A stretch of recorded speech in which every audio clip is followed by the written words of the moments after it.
What's going on, people? I'm tired and my back hurts, but I realize that that's not the proper way to start a podcast at this point, but I feel like all sorts of pleasantries and normalcies have gone out the window at this point because it's quarantine time still, people. We're at the end of April. I'm giving it another month before, if this thing doesn't end, fucking we're going to start seeing riots. I'm telling you right now, it's going to happen. And honestly, I'm tempted to just go out and join with them because this shit is starting to get to me. I'm not going to lie. I have to be honest. That's what podcasting is for, to actually be honest in the face of all the lies of society that we're telling ourselves in order to not remind ourselves that we're animals. Who are we? We're the Talkin TV podcast. If you guys don't know already, from the very bright and colorful banner that we have, I'm the movie nerd. That's the TV nerd. I don't feel like doing our regular names. I just want to get into this because we're watching a movie today, Chris. Oh, shit, I spoiled it. Oh, well, oops. We're watching a movie today that, quite frankly, I've been trying to get you to watch for years now. And this is true. Because it's one of my favorite movies ever. To me, at least, it is the defining movie of the last decade. I just realized I'm sort of jumping the gun here. Chris, how have you been during this whole thing? Well, Dom, I thought you'd never ask, and I appreciate that. I've been good. I always ask. I think when people start saying that they think rioting is going to happen soon, if something doesn't let up, that gets me scared, because if you're thinking it, then always ends up happening. Then dangerous people are thinking it. So I guess, I'm just going to use the very small platform we have to make my first and only, political statement and just say, calm down and relax. It's going to be okay. There's no need to be even, thinking about rioting, let alone going and doing it, because if you watch the news, it's finally starting to turn, so they say, and I'm going to latch on to that and hold on to that. I still have cabin fever, Dom, but I got to say I'm doing a little bit better, and that's something. Chris, the only thing I have to say is the only things that are more infinite than the universe itself are human stupidity and human boredom. That's all I'm going to leave it at. Albert Einstein rules, dude. Albert Einstein rules. Yeah, well, Albert Einstein was a pretty smart guy. So yeah, he was. It's I hard wonder to, why. And let me tell you something. It wasn't because of theory of relativity. I can tell you that much. That's what everyone thinks it was, but it wasn't actually. Yeah, well, speaking of pretty smart guys, we watched a movie this week about, I'd like to say, a pretty smart guy, didn't we, Dom? To add on top of that, not just pretty smart guys, but a smart guy who predicted human behavior and profited billions off of it. That's true, Dom. Who are we talking about, and what movie are we talking about this We're week? talking about the one and only sociopath who unintentionally ended up controlling all of our lives. Because he is a sociopath. You look at the guy, he's 100% a sociopath. Mark Zuckerberg, in the movie that defined the last decade and would define the rest of us with our behavior patterns that we're all doing now, The Social Network, dude. That's what we're here to talk about today. Finally, yeah. You said at the very top of this thing, and before that thought gets too many miles in between when you said it and now, why is this... Too late, it's already happened. ...the most defining movie to you of last decade? I mean, you've seen a lot of movies. Yeah, so. I did. I don't even want to try and go through my letterbox just to pinpoint how many movies I watched. Can you give me a guess just so people know? Absolutely not. No, I'm not even trying with that. It's in the couple of hundreds, though, right? It's probably more in the thousands at this point. But okay. No, it's so wow.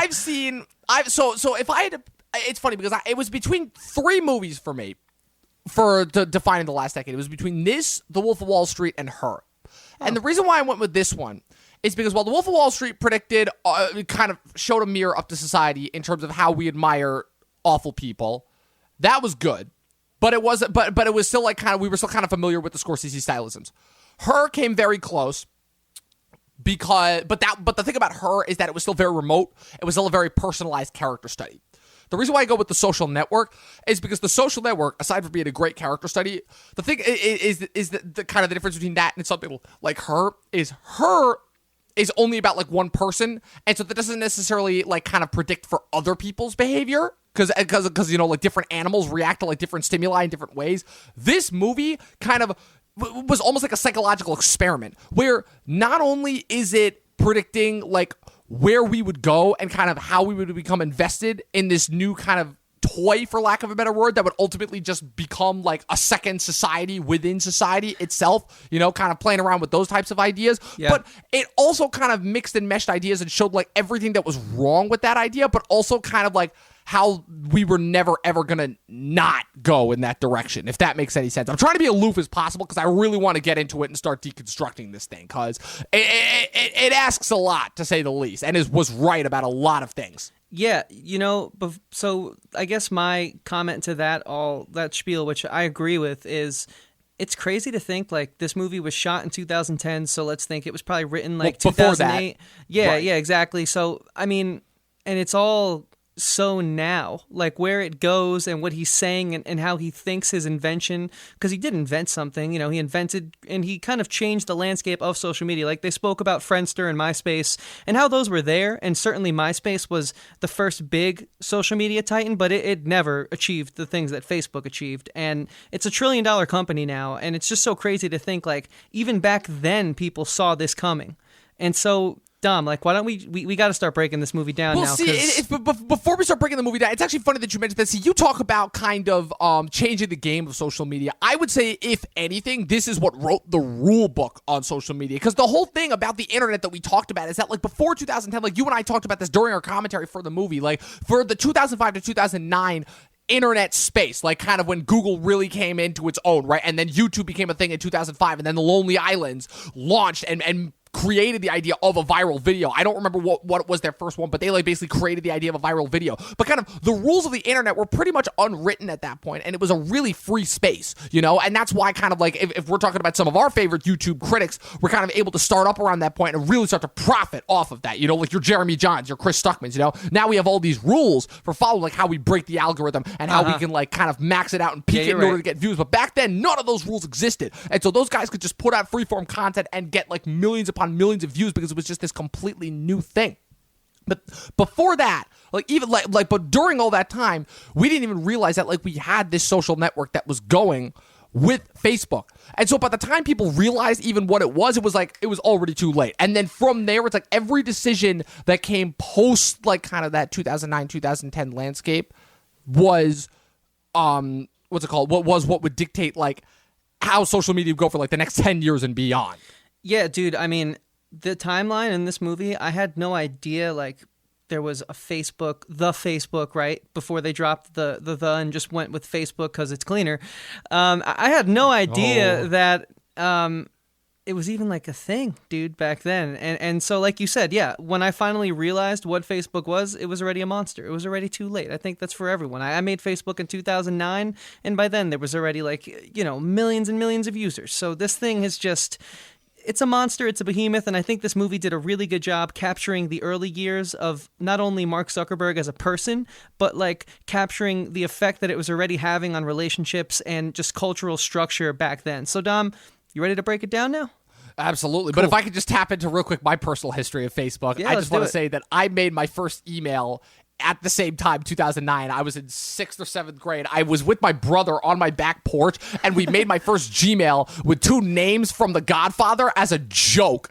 And through there, I made my Facebook account, and that's the same Facebook account that I've had for the last 11 years now. Wow, Great really? decision-making involved. Oh, 100%. Would you mind telling us the names, or do you not want to give that information? The name was Giovanni Abondando. Oh my God. I don't know what let us come up with those names, but that was my fake Facebook name back in like middle school when everyone would make it like, oh, you can't use your real name on Facebook or else strangers will stalk you online, before anybody actually had common sense. It was like, that doesn't happen. You could just fucking block them. As long as you don't it's really join not that difficult. Sketchy chat rooms, that's not going to happen. So it's like the Dave Chappelle sketch when he was talking about Louis C.K. and it's like, oh, Louis would harass me over the phone. It's like, you can't hang up a phone. Like, it's not that difficult, right? And so I'm glad you went there, Dom, because I also have a memory of when I first made Facebook. It was the summer. YouTube, please tell me you used the fake name. Please tell me you used the fake name. Okay, so I did do something fake, but it wasn't a fake name. So in 2009.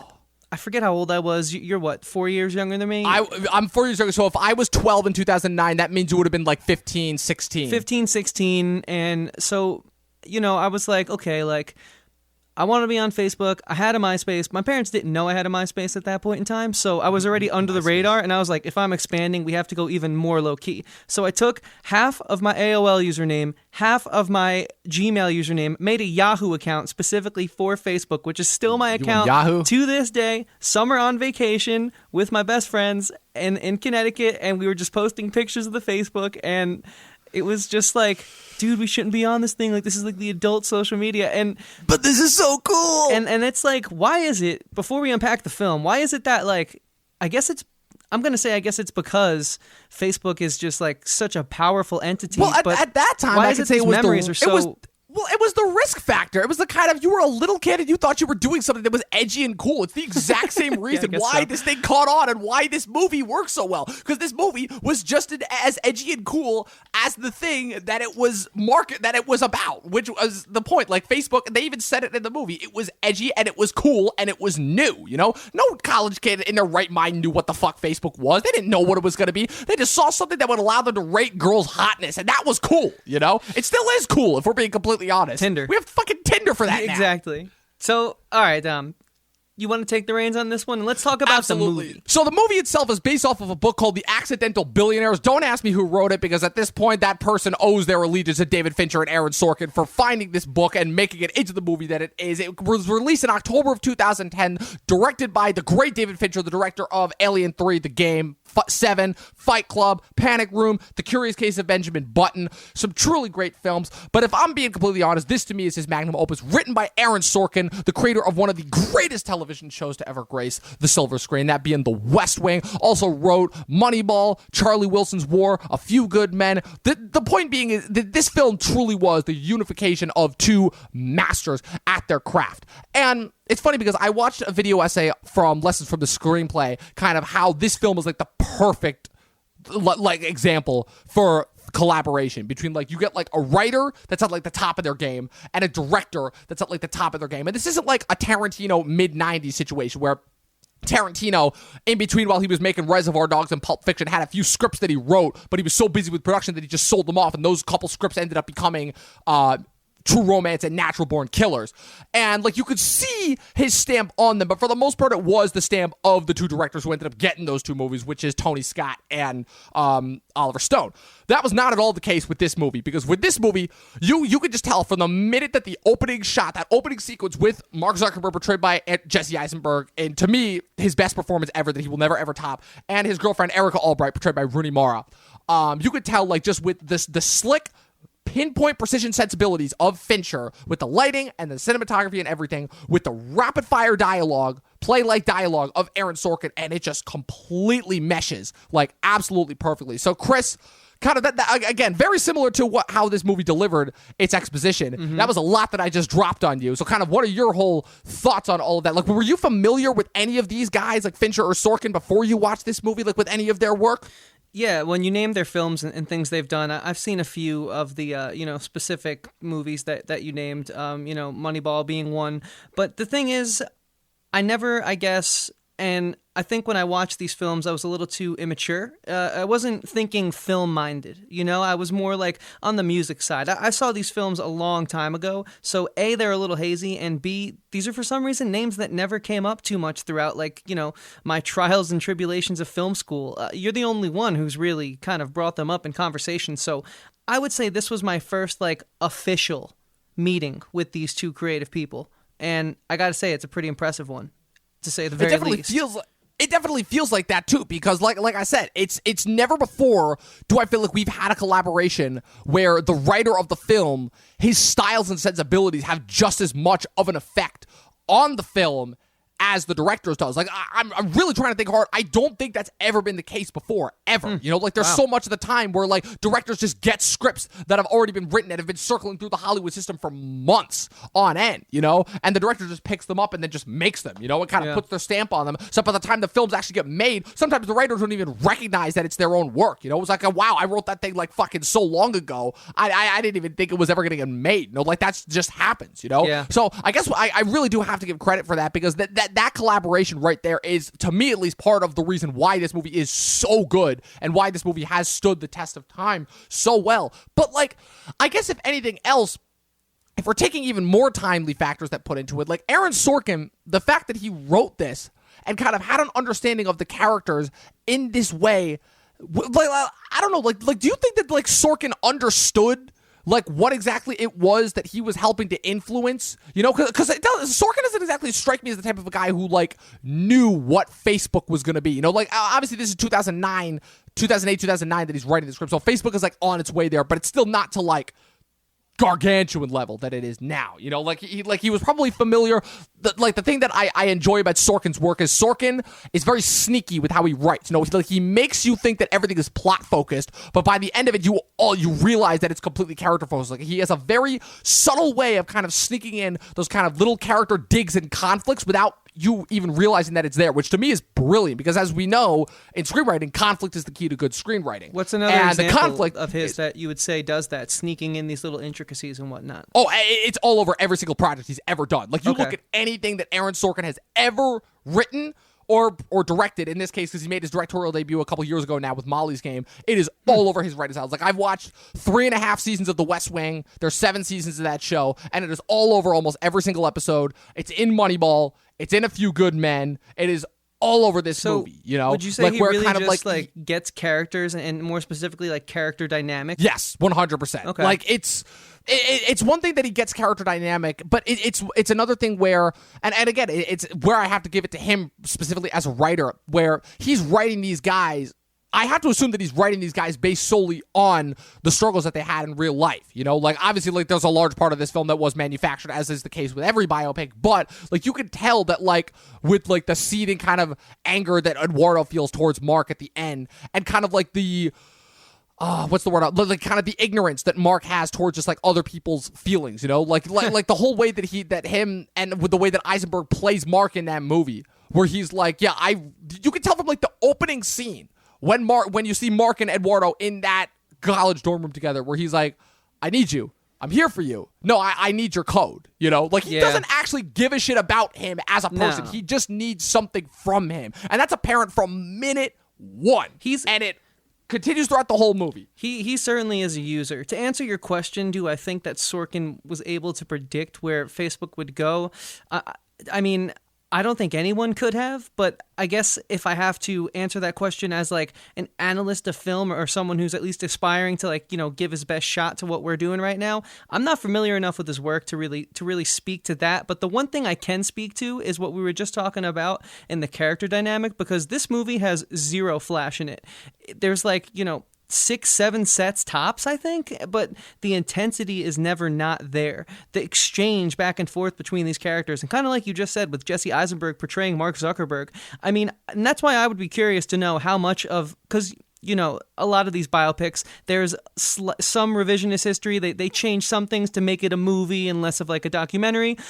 But I mean, if Mark Zuckerberg really is like that, well, dude, I mean, Jesse Eisenberg did a great job just being a sharp, cutting character, because like you said, like his blatant disregard is one of the most interesting things, but also like one of the most stressful things to watch. Like every situation this man is in, even if it's just being at like a college reggae night or whatever they call it, Caribbean night, like he's just thinking of it as a chess game. Like what a stressful character to watch, Right? And to add insult to injury, and pardon, at the risk of jumping the gun here, but the idea of kind of how he takes the one sense of a breakup and the idea, not even the fact that he's not cool, because like it's not really that he's not cool, it's mostly just like kind of everybody disregards him and he is kind of like more of a loner than like the typical nerd, but he kind of utilizes kind of that facade in order to drive him up until the point where he is a trillionaire, but he really doesn't have no friends because he didn't really have any friends to begin with. Like he never, if you think about it, he probably liked the idea of Eduardo being his friend, but he probably never actually regarded Eduardo as like an equal. He probably always saw him as an underling, And that just kind of goes into something that I've been thinking for a while, which is where like, in order to have what it takes to be the best and in order to achieve like that level of prestige and wealth, like is it possible to have like an actual genuine human connection or no? Because like you're so worried that like at any point somebody could undercut you when you have to be on your A game at all times and you can never show any sign of weakness no matter what. Those are the types of questions that float around my brain when I watch that movie, because the movie is asking those questions, like not just obviously like what does it take to be the best, which I've seen it done in kind of a much more relatable sense, but more so in the sense of like, what does it take to be like number one, Yeah, I mean, certainly you think about that. if I had to answer that question just as Chris, I think that I think he's a bit ridiculous. I think that you can have trusted confidants and you will see betrayal. I mean, there's classic examples, even in like, my line of work, like there's, there's Paul McCartney and, John Lennon, and, they were great until they separated. And then, there's the two brothers in Oasis, they were great until they separated, but then they went on and they found other close confidants. They found other close bandmates and they went on to create other number one singles. I think it's an ebb and flow. I think that's Mark's one problem, is that the few people who could have liked him, because he is just, if I met him in real life, he's the kind of guy who I might say a few nasty words to and never speak to again, just because of how downright rude he can be on purpose, and how he thinks he's so clever and so subtle, and just can take those jabs with like just looking at you. That's the kind of guy that I don't want on my team.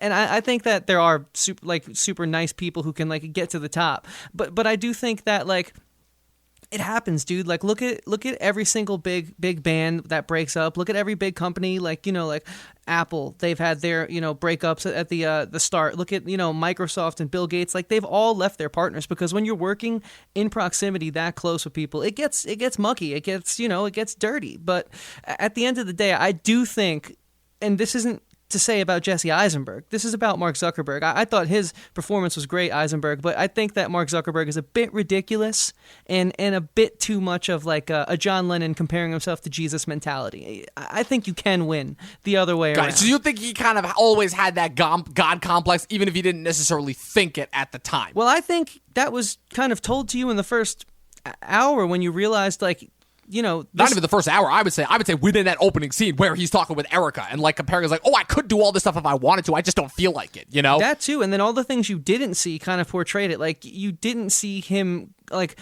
alone go to a party or try and like make efforts to hang out with someone on campus. You didn't even see him like call his parents or anything. Like his parents came up as an excuse, right? They came up as an excuse to sort of like, I forget the brothers' names, the Olympic brothers. The Winklevoss twins. Yeah, those guys, like they were just an excuse for him to not answer an email. Like every single person in his life he could use as a tool or manipulation. And I don't think that like he's healthy in his mindset, but I think not at Eisenberg all. Not at all. Did a great job sort of portraying that kind of sick person.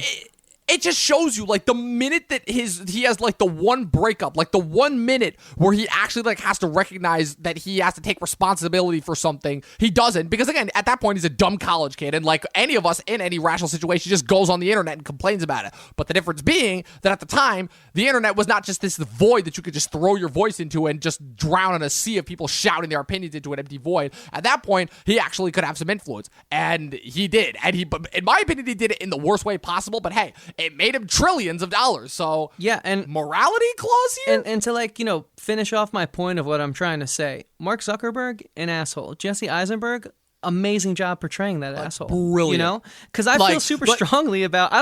Dude. Just so you know, I knew really nothing about the story of Facebook, nothing about the history. I knew it's a $1 trillion company. Mark Zuckerberg. I knew like the buzzword things about it, and so for this to be like my way to go in and look up some articles on who Zuckerberg actually was as a person. And the more I read leading up to this chat to prepare, I was like, damn, this Eisenberg guy, he really nailed it. He really nailed it. He made me hate Mark Zuckerberg. I think it's a testament to Eisenberg's acting ability, but also the direction that he was given, that he was able to play this part so well and so compellingly and give it so much depth. Like, arguably, I think I've only seen Eisenberg give this type of a performance one other time with Adventureland in 2009, like the year before. And even then, like, he wasn't given nearly the amount of depth that he was given. Like, the fact that he makes you feel this much empathy for like a sociopathic character, a guy who like manipulates and just uses everybody that he comes into contact with without you even realizing it. Like, even when you have the encounter with Sean Parker in the middle of the movie, you think that Parker's completely gonna because from that point you're seeing it from Saverin's lens, from Andrew Garfield's lens, and you think that Parker's gonna completely overtake this guy and just control everything, and at the last minute it's revealed, nope, Zuckerberg was still in control the whole time. It's like with that last scene, like, you know what I'm talking about. Playing chess the entire time. That's exactly what I've been trying to say. And, like, it's not that he wasn't around smart people. All of these people are some of the brightest minds of the budding internet age. He was just, he was the best chess player. And so he won the like, tournament. It is definitely, yeah, exactly. That's what I've been saying. It's a situation where, like, Zuckerberg on his own does not make this happen. He needs Saverin, and he needs the idea from the Winklevoss, which he stole their idea. Let's not play games or anything. Like, yeah, he sat in round after round of legal battle, and yeah, he technically won, and the Winklevoss twins got a nice fat settlement, but he stole the basic idea and just expanded upon it. And without Parker, he never gets the ends, and he never gets the funding that he needs. Like, every single person that was involved in that movie that he screwed over, he did need, you know? Yeah, for sure. It's just, until he didn't. Until he didn't, exactly. The fun part but yeah, for me... So, I'm sorry. No, you go ahead. Okay, cool, thanks. Yeah, the fun part for me was when I rewatched this again yesterday, because this movie, I really enjoyed it. After our live stream, I had to watch it again, and especially since we had a little time before recording this, I was like, I'm taking advantage of watching this again because A, there's a lot of information, and B, it was just really good. And so the fun part for me was you just said, like, you know, the Winklevosses got screwed over, right? But like after the film, I rewatched it again with my grandparents, and they had me look up everyone's like net worth, and like we were just laughing hysterically at the fact that like the Winklevosses getting screwed over was still 1.1 billion each, and Eduardo getting screwed over was still like 29 billion. Like, oh, he really got screwed over, you know? They got their compensation. They got their compensation, but I'm not talking from a strict monetary lens. I'm talking from like a status lens. Again, however, like what were the amounts? Like 1.2 however billion versus right. however many trillions and whatever higher it's a gut Zuckerberg punch. is worth now.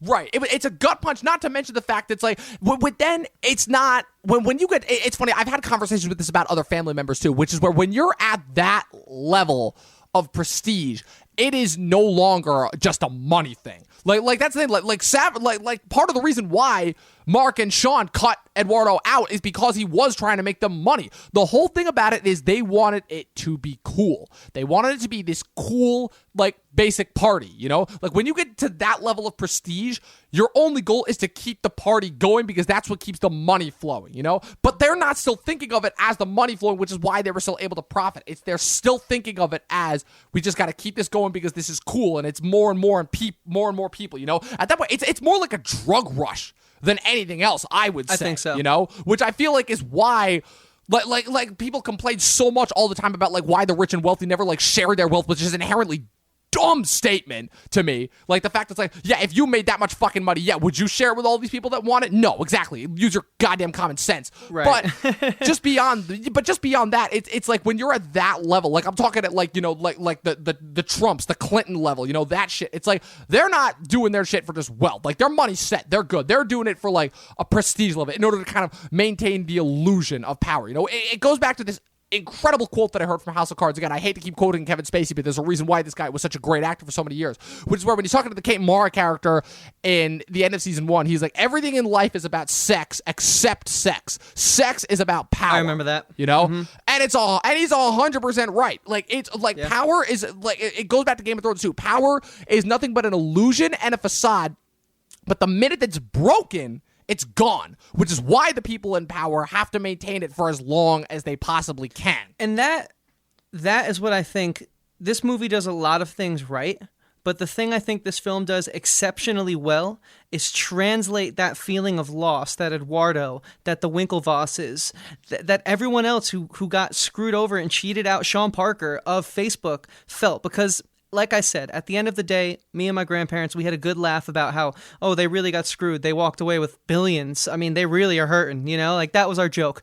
But it's more than that, because these people have achieved a level of prestige that we'll never... I mean, hey, look, I hope I know it, but we might not know that. And so the reality is we probably won't know that.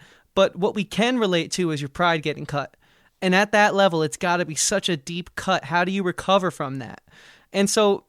this film, its technicals are sound. Its merits and where I think it's strongest at is just from the way that they were able to, the relatability, take something that, you know, you and I, for the most part, never could understand, and now we're able to dissect it and talk about it and examine it right here. And it's easy, it's tangible, but we don't know that kind of wealth. So how is it that we can understand it? It's because I think that's the most well done part. You know, the relatability. Well, in that sense, I feel like the relatability comes from just how the characters are written. Because at the end of the day, like how these guys all start, again, it's dumb college kids that are just fucking around, screwing around, having a few beers, and, you know, like just checking out girls the same way we would, you know, and kind of like that. I guess like it's just the sense of like they're the ones that like realize it's like, oh, this is how people thing, not just college students, people thing. Like, everybody is always thinking about their next score, you know, whether it's a girl, whether it's money, it doesn't matter. Everybody is always thinking about that, and just kind of them bringing that honesty to light and being able to profit off of it, you know? Yeah, and so that makes me kind of want to move into the character of Sean Parker. And Right. So he is a character that really resonated with me because, truth be told, I'm not the biggest JT fan. I think he's a bit overrated. I think he's a bit pompous. People are always like, oh, he acts in his music videos. He's so good. But, I mean, music video acting is Is that even a thing, actually acting in music videos? I thought it was just dancing and lip syncing. It is, unfortunately. And that's the Okay, point that's I'm what I trying to thought. make. I'm glad you said that. And I also thought when I first saw him on screen, I was a little upset. It was the first bummer of the movie before he spoke, before anything. My initial, they say the human brain in 6 seconds knows if they like something or if they don't like something. And it's going to be really hard to change your mind after that. Well, this film did change my mind, but I was like, it seems a bit easy to cast a famous musician of the day as the dude who ran Napster. But he really won me over. And I think it's Yeah. because, like you were saying, and this is why I went there, and they all were addicted to the power, but he, with his physical addiction to drugs and the way that he just couldn't help himself partying with underage people, he was sort of like the relatability I speak of. I really got that through him, watching it a second time too, you know? The Sean Parker character, at least how it's portrayed in that movie, is like kind of the epitome of everything that like we would hope for, you know? Kind of like this guy that's like not quite old enough to really be taken seriously by that world, but also not quite young enough to really still be like partying with co-eds. You know, like he's right on that verge, you know? So like, I'm assuming the Dakota Johnson character is like a little bit older, but like some of the younger girls that, you know, like some of the girls are probably like 17, 18. He's got to be like pushing 30 at that point, you know? So like, it's just kind of in the level of like, it's creepy, but at the same time, JT1 is still gorgeous, so we don't care. And 2, it's the sense of like, yeah, he's cool. You know, he's that cool older guy at parties that we all thought was cool when we were younger, and then as we get older, we realize, oh wait, he was only doing that because those are the only places that'll still have those types of people. And I think the film does a really good job of straddling that line with him, which is what makes that character so compelling. But you also still understand that A, he's not a likable character at all. B, how he's dragging Mark even further in a direction that he was kind of already dead set on. But if anything, this guy's just making it worse. And also see why Eduardo was simultaneously hated him and was also kind of jealous of him, because you could see that there. And it's also kind of like, if anything, it made their interactions almost even better than Timberlake and Eisenberg's. Yeah, I agree. And, you know, I'm glad you brought up the fact that, like, you're not really supposed to like him, and that's pretty obvious. But, like, let me pose the question to you. I mean, you can make the case for liking Eduardo and having him be the character you're supposed to like, but at the end of the day, he still comes from money. His parents gave him, you know, $19K on the drop of a dime just to invest in this company. He kind of, like, the whole time just... It seems like things were also handed to him as well, too. And so, Eduardo's, within the context of the story, Eduardo was the most likable. But you start to bring in the real world elements. And yeah, of course you're not going to give a shit, because again, he's a trust fund. So what I wanted to ask, of course we're not going to care about. Yeah, him. like, how is it that you can like a movie so much that has zero characters that you want to like? That you all kind of hate. You kind of hate all of them for their fortune and their good attitudes. Writing. Because this is what I found is this to me is good writing, and I've talked about this in nauseum on this podcast, which is where you don't just because a character is well written and likable doesn't mean that they're a good character, and likewise on the opposite, just because they're not likable doesn't mean that you can't like empathize and understand where they're coming from, you know? Like, obviously, yeah, if you ran into one of these guys in real life, obviously they'd be like this Mac Daddy rich, like Scrooge McDuck level figure that we could like would be like, who the fuck is that guy? You know, fuck that guy, you know, whatever. But presented within the context of the movie, it's like, yeah, we can get on board with that. And that's just the power of filmmaking too, is filmmaking is supposed to make you empathize with people that you never in a million years would think that you have any connection with. Like, that's to me why I love movies, first and foremost. That effect is something I definitely felt. So I can agree with you on that for sure. And like, so like, what is your overall like feeling? Like, is there anything? I know you love this film. You said it's like it's my favorite movie of the last decade. Is there anything about this film that you don't like? Is there anything about this film that you wish could have been done better? No. And it's funny that you bring that up because usually there's always like one or two things that's why I brought with it up. like even like my favorite movies ever that I'm not a fan of. But to me, I'm like, there is a reason why I give this movie. I'm just gonna say it now. I'm gonna spoil it now. I don't care. This is usually like not the time at all where we say this, but I don't care why I gave this movie 5 stars because to me it's like there is not a single minute in this movie where I am bored. Mm-hmm. There is not a single minute of this movie where I'm questioning anything. There was not a single minute of this movie where to me the craft is not impeccable. Like every single possible point where this movie works just as a film works, and then it goes the extra step above and beyond. Like there's a reason why I'm able to watch this film. This is my 4th time watching it and still get something new from it every time, you know, like, and adding on top of that, the real world implications, you know, like I try to not let that influence my opinion on films as much anymore as I used to, but like you look at the context of this film and how this had an influence, like that does take presence and that does matter, you Especially know, in because this, like without it, in this situation. exactly, because without it, like the context of this film is almost like inconsequential, you know. So I that agree. to me is why like this is like a perfect film. Yeah, I had to ask because I'm always curious, you know, but that does make sense. Now, I kind of wanted to switch gears to sort of the other side of this film, something that we had said on our watch along. If you guys want to go back and check that out, we did a live watch along with commentary throughout the entirety of the movie a couple nights ago. I thought it was fun. I had a good time watching it. Yeah, and I'm looking forward to Me doing too. It was a lot of fun. Yeah, and we actually got a decent amount of people who watched. So thank you. And one of the things we said on that watch along was the score almost feels like a character in and of itself. Here we go, and baby. The thing I've been waiting for this whole time. And I figured we're about that point where we can transition into this. And so I kind of want to let because before you even told me anything about the characters, the acting, the producing, the writing. Before I think I even told you anything about the movie itself, I'm pretty sure. You told me about the score. So, Dom, why does the score mean so much to you, and what is it off, about it? If we're just going to your whole thing, I mean, you're a music guy first and foremost, and you've been listening to 9 Inch Nails before I even knew that Trent Reznor was a part of 9 Inch Nails or even knew what the fuck 9 Inch Nails was. You know, that was probably one of those band names that back in the day I was just like, 9 Inch Nails, the fuck is that? Is that an actual band name? Psychopathic for sure. That's stupid. So this film, obviously, it's one thing where the first couple times I watched this movie, I was definitely not paying attention to the score. I just like would hear it and just be like, "Oh, this is a really good movie score." And then I look back and I knew that they won the Oscar for this score, but I think it was my 3rd time that I watched this movie, which was over New Year's Eve that I watched, New Year's Day actually that I watched it.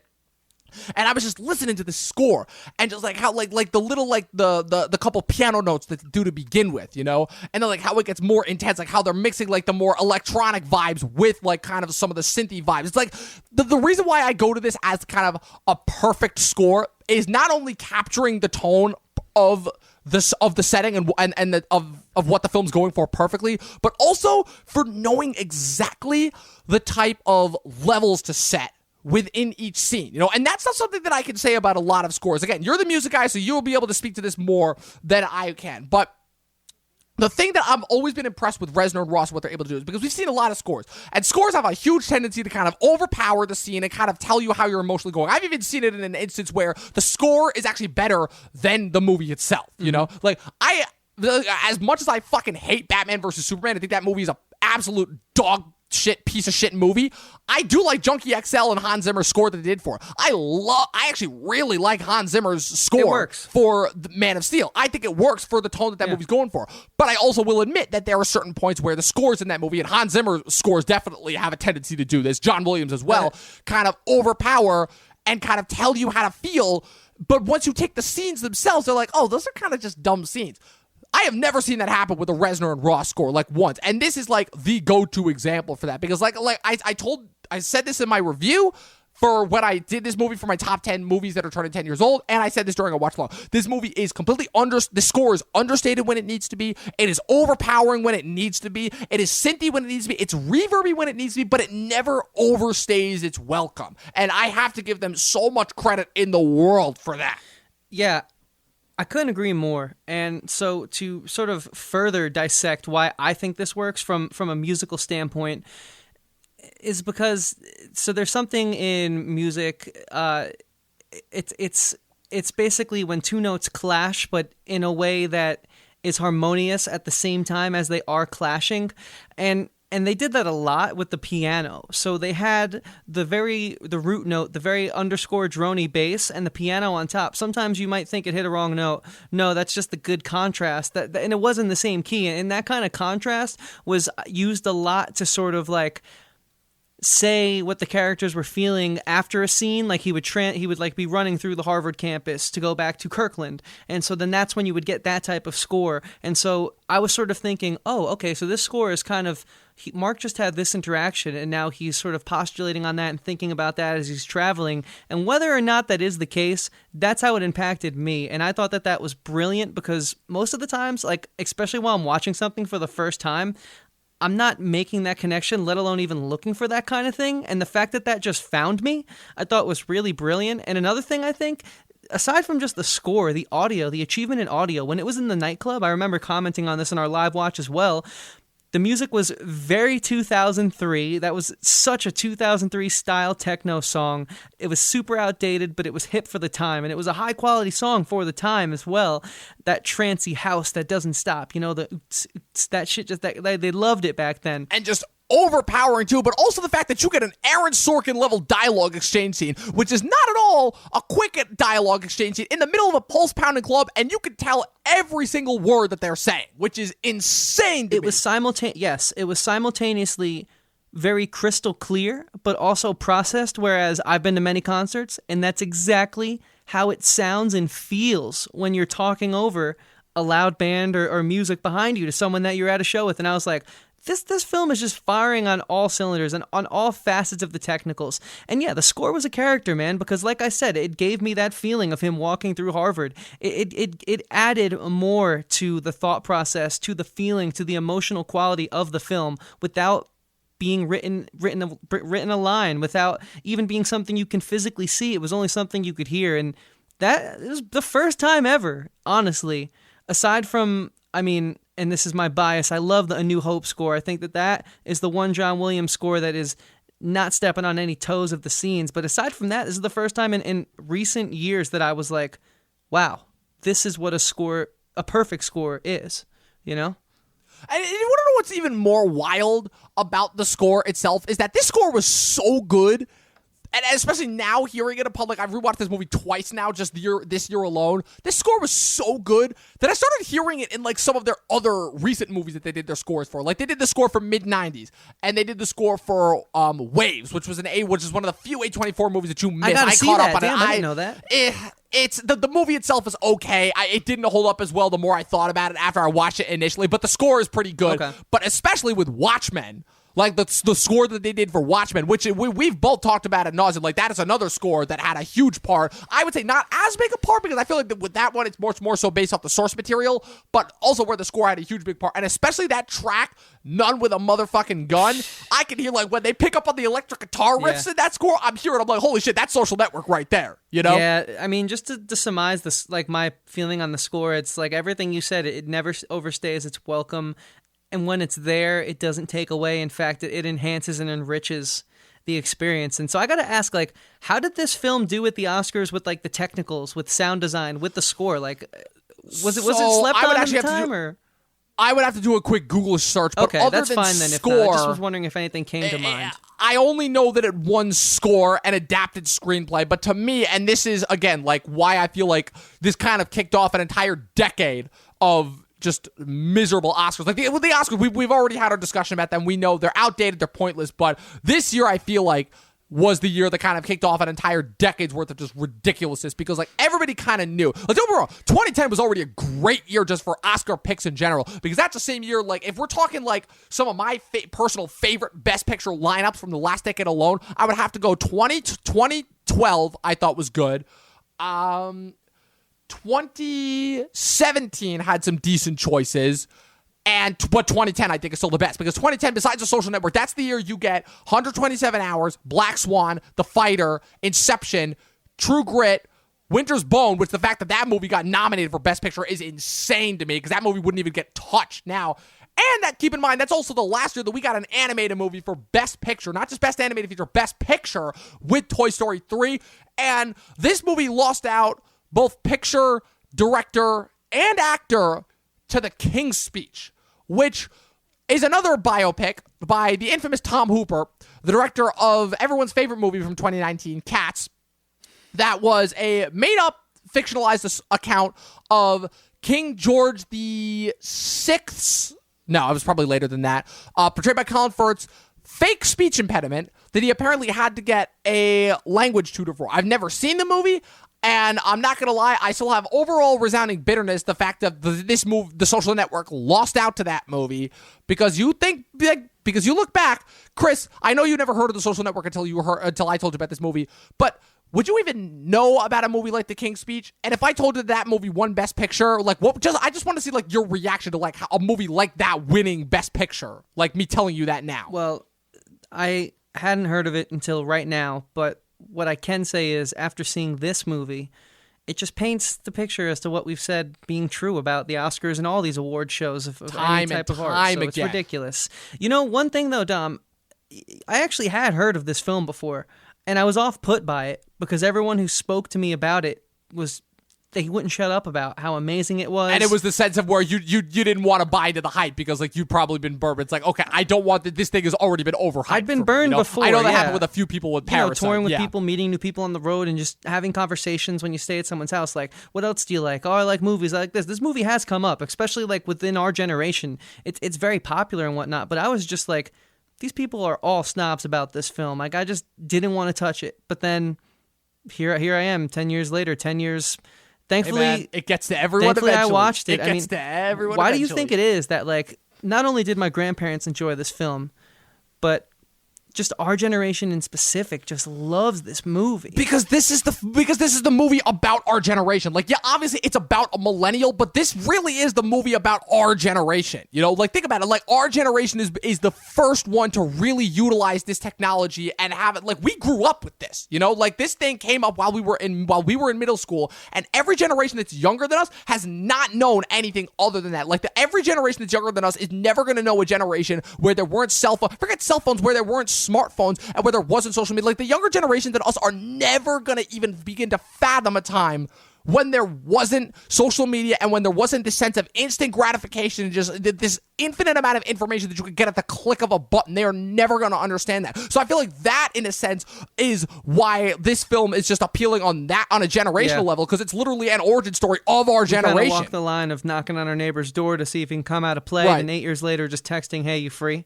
We kind of flirted with that line, because we're still at that point where we can remember that time period, because even though we were little kids, like that's still like very present on our memories. Yeah, you know. I hear you. I mean, dude, unless you have a topic or anything else you want to say, I mean, I don't want to ruin what is, I think, one of our most on point and precise episodes. Do you have anything else you want to sort of kind of get like into, this movie? Because the only thing that I have left to say is you look at the runtime, because I've seen this with a lot of different things. You know, like they'll say like certain runtimes in order to count for credits in movies and things and shit like that. This movie sits at a perfect 2 hours. A perfect 2 hours, a perfect 120 pages. Like this film is beat for beat a technically perfect screenplay. Like it fits each of the 3 acts, each of the 8 sequences almost to a T. Not to mention the fact that it also does, to me, and again, like this is like really out there, like probably the most wild take that you could get. But this is to me the best non-linear story told since Citizen Kane, and I do not say that lightly. Yeah, I said it. That's said a soundbite. I fucking said it. If that's not a sound clip, I don't care. I don't know what is. Care. I mean, hey, that's good. Dude, I'm glad you feel that way. I don't care. Well, think about it this way. Citizen Kane is the movie that literally wrote the book on nonlinear storytelling. That's why it was such a revolutionary film, because no film before that had ever been told in a nonlinear fashion. Right? Yeah, it was kind of the first mixing of like the play style with like kind of the idea of cinema at that point. So. Yeah. And this to me is like the perfect continuation of it, only for an entirely new generation. You know, that was really well said. My reaction was that was just so wise. You know, you hit me in like the heartstrings with it. I was like, damn, that's like a really hot but smart take. So with that being said, story of a generation, right there. Do we want to jump into our conclusions? Final thoughts. I'll go first because, like I said, I've seen this movie so many times now that this movie is in my top 20 favorite movies of all time. It's a perfect movie. Like every single sense of this movie, how this works, from the craft to the writing to the set design to the acting to the lighting, like every single possible thing that goes into this film. Even like the the graphics, the way that they pop up, like the opening credits are like done to a T. Like it's the perfect sense of like every single piece that works about this movie came together and worked in the most perfect of ways. It's ridiculous to me that this movie didn't win the Oscars, but hey, if anything, it's just like Adam Sandler said when he got his Independent Spirit Award for Uncut Gems. Just because you don't win the Oscar, if anything, not winning the Oscar kind of guarantees that your movie will be remembered more, you know? So in that sense, this is a perfect movie. This is probably, I think, the first movie that I've ever given this rating to on here. I said it already. I don't care. I spoiled it. This is a 5-star movie to me. Yeah, Dom, you know, I couldn't agree more with everything you just said, and for the most part, everything you've said, and I think that's because... Except for it being a 5-star movie. No, I mean, I think it's because, like, this is just a great film. This film left nothing for me to be desired. In fact, the only thing that was desired was to watch it again literally the day after I had already seen it for the first time. The score is a character. The characters are so unique and each so interesting in their own way, and everything about this film adds to the film. Nothing takes away from it. This is a perfect 5-star movie. We'll see where it falls. We'll see where it falls on my list of favorites of all time, but... No way. Real quick. Please tell me that like that wasn't like peer pressure, that you actually like after you rewatched this movie, because you had not an entirely different, but you had a slightly different opinion after we watched this the first time. Yeah, so. I think you misunderstood. It wasn't a bad opinion. It was just... Okay. There was so much to process in such So it's just a matter of you just needed another rewatch in order to like really process everything and be like, oh no, this is fucking brilliant. I just like couldn't believe how brilliant it was the first time through. You know? Okay. It's almost like you needed a reality check. You're like, there's no way this could actually be that good. Exactly. There's no way anything. I was like, no it was late. You know? Was I just tired? Yeah. But that was incredible. It's definitely a thing where we're kind of been so spoiled by like some of the great movies of the past that like we still like have a hard time believing that like new movies can like be to that level of quality. But they can be. It's becoming more and more rare, but they can be. I couldn't agree more. I also, you know, a little bit of showmanship. I didn't quite want to give away my full feelings. I wanted to save a little pizzazz for this episode as well. You gotta learn to drop that, dude. I'm telling you, learn to drop that, you're gonna see so much more success. Screw showmanship. And just have it be down and dirty. And so, but you know, man, it was a perfect 5-star film in my mind. I wouldn't change a single thing. I would love to can't wait to watch this again. I know it's gonna be soon. Yeah. And it's on Netflix, people, so if you haven't watched it, first off, how have you not watched it? Second off, go watch it. And then go watch our watch-along of it. So, yes, and then go and watch this episode once it's uploaded. And Dom, speaking of us uploading things and episodes of this show, you know what I'm getting at. Just tell them.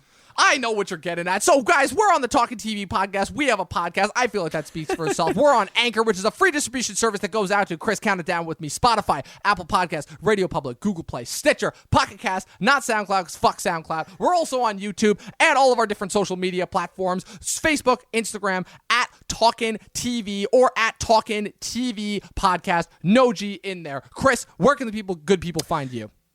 Well done, Dom. You're getting so good at that. I gotta say. And the people can find me at Christian Evanko. Right there, you see my name. It's got the little things on it. Just add a TIAN to the end of Chris, and you got it. It's my first and last name. Don't wear it out. Also, on my YouTube channel as well, aside from Instagram, Twitter, and Facebook, I'm going to be posting daily uploads.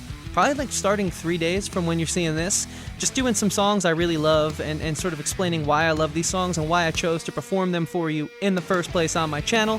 I also have another podcast called Talkin with Andrew and Chris, which is the sister podcast to this show where I just kind of BS and talk about music, life, and everything in between. And all the links to everything we do and what Dom's about to tell you that he does as well is in the description down below of this video. Please go check it out there. We'd really appreciate it. And we appreciate you guys being here. Thank you so much. This means a lot. Absolutely. You can find my stuff all on my personal social media pages, YouTube, Facebook, Instagram, at my name, Movie Nerd Reviews. And Chris, should I just give him my line? One more thing. Well, two things. One, whenever we get a perfect, when we each agree on the score, we usually high five. But since we're not in person, you want to do a webcam five? Webcam there we go. Five. Boom. Just like that. It's really weird and awkward, but whatever. Everything is, because everything's miserable now. So and the second thing, this weekend, I'll be going on our good friend Movie Files channel, both back-to-back days. We're going to be starting around 5 p.m. both nights, and we're going to be watching Infinity War and Endgame with a bunch of other awesome content creators who will all probably be on the show in coming weeks. So get a little sneak peek of kind of what we're up to, who we've been hanging out with, and the circles we're starting to run in, and it should be a fun one. Dom, I wish you could be there, man. But like we said, I wish you'll I be could on the too. next ones. I missed out. I'm thinking I'm going to be the only guy who's like not just 100% gung-ho about like these Marvel films. Which is why I said it would be Yeah. better, because we need some guy who's not sucking Marvel's dick and is like, I actually have some thoughts to say on these movies. I would like for someone to surprise me, but we'll see what happens. But, you can see don't count on where it. that's going to happen at Movie Files channel. Go to Contagion's episode, go down to the description, find us there. It's going to be a blast, and I hope to see you guys there. And with that being said, we are at the very end of this episode, one of my favorite episodes. Thank you guys for watching, and if you know the show, you know what's coming next. But if you don't, buckle your seatbelts, because like The Social Network was a wild ride, Dom is about to take you on a wild ride. Dom, is there something you want to leave the people with here today? I'm CEO, bitch. Oh, wait. Whoops. Wrong line. Watch more fucking movies, people. We out.